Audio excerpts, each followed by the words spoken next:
Halos kalahati sa mga inilista ng Pangulo na contractor ng flood control projects ang may poor o unsatisfactory rating batay sa isang pagsusuri.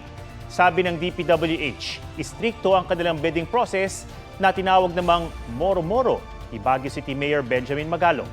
May report si Ian Cruz.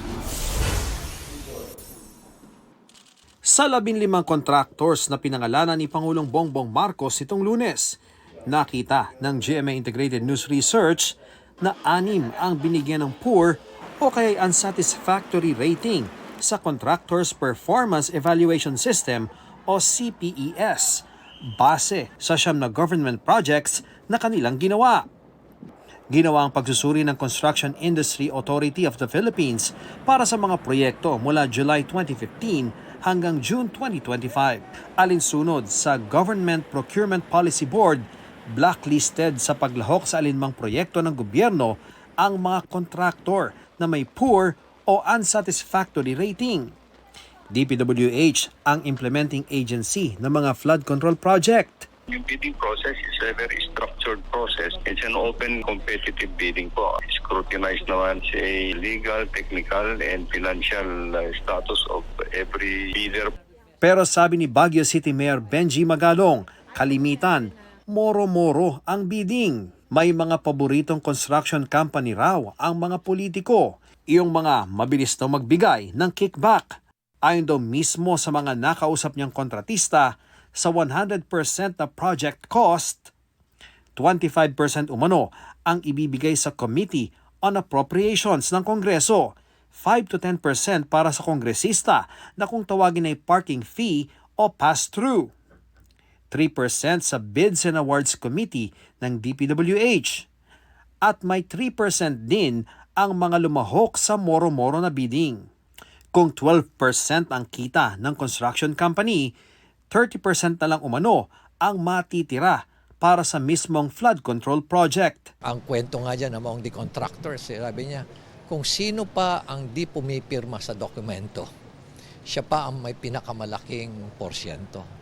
Isipin mo pag nagkakaso, di ba?